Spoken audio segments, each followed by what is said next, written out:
kita semua.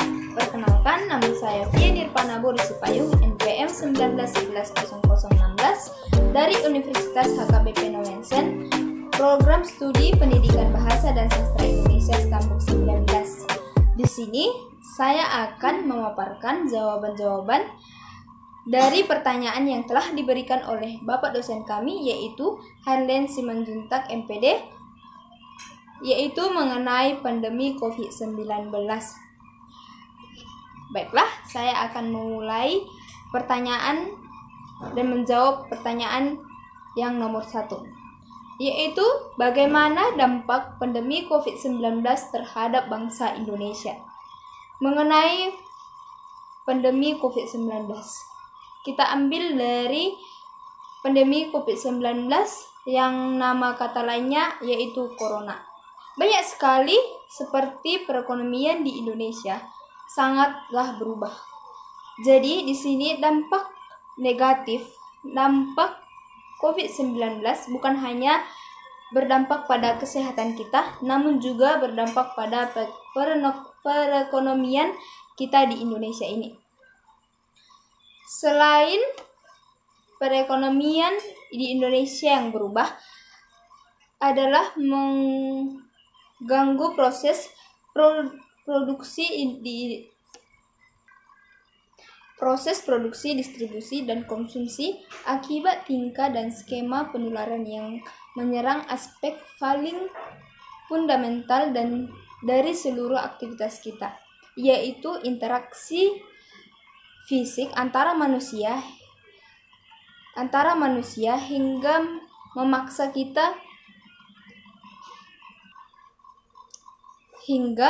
memaksa kebijakan sosial atau miskol sebagai instrumen utama pergerakan aktivitas ekonomi. Tentu ini akan sangat berdampak.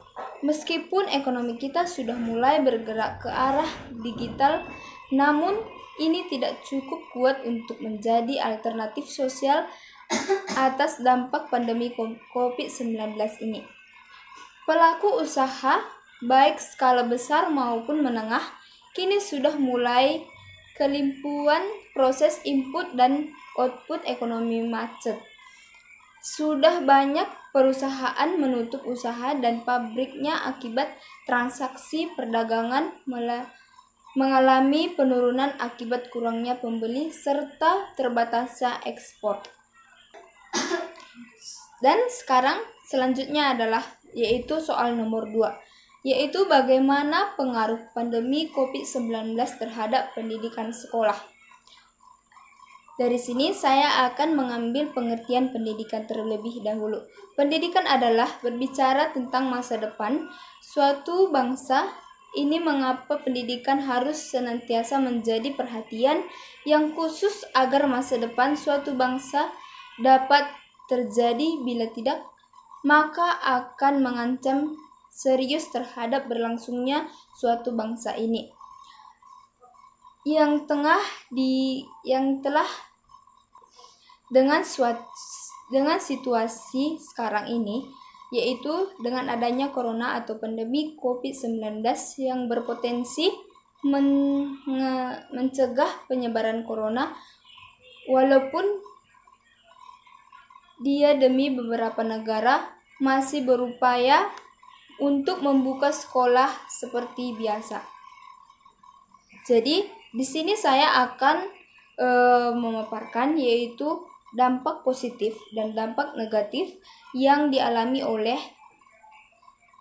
pendidikan sekolah. Yang pertama adalah dampak positif. Dampak positif yang pertama memicu percepatan transformasi pendidikan. Dan yang kedua adalah banyak munculnya aplikasi belajar online. Jadi di sini dengan adanya pandemi COVID-19 banyak muncul aplikasi belajar online untuk meningkatkan pendidikan di Indonesia.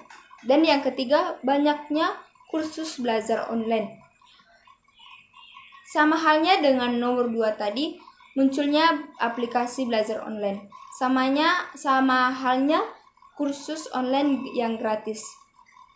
Yang keempat adalah munculnya kreativitas tanpa batas.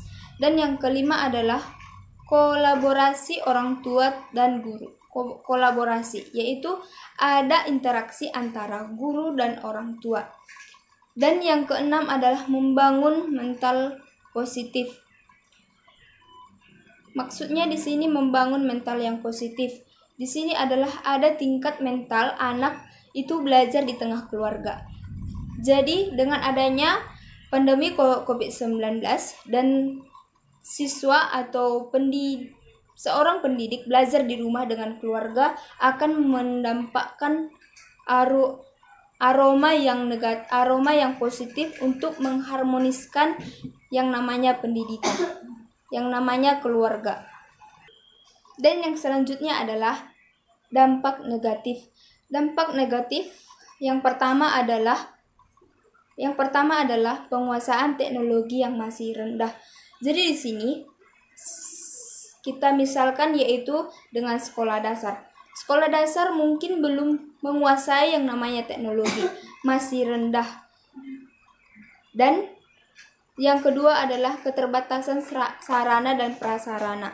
Jadi di sini keterbatasan seorang pendidik yang kampungnya yaitu berada di pelosok atau belum terjangkau yang namanya jaringan, maka sarana dan prasarana itu berkurang. Jadi dampak negatif yang bisa didapat dari situ dengan kurangnya jaringan atau sarana dan prasarana kurang, jadi pendidik tidak bebas atau tidak aktif dalam belajar online. Dan nomor 3 yaitu bagaimana pengaruh pandemi COVID-19 terhadap dunia pendidikan kegiatan perkuliahan. Sama halnya dengan pendidikan sekolah tadi. Sama-sama memerlukan jaringan yang kuat, sama-sama memerlukan sarana dan prasarana yang lebih efektif agar seorang mahasiswa itu belajar dengan baik dan belajar dengan adanya yaitu jaringan untuk memperlancar yang namanya belajar online.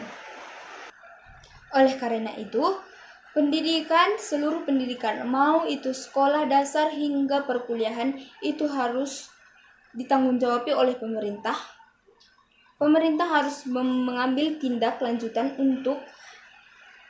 untuk memperkuat pendidikan, untuk memperkuat pendidik di Indonesia agar pendidik di Indonesia tidak hanya memandang dari sisi negatif, tapi juga harus memandang positifnya.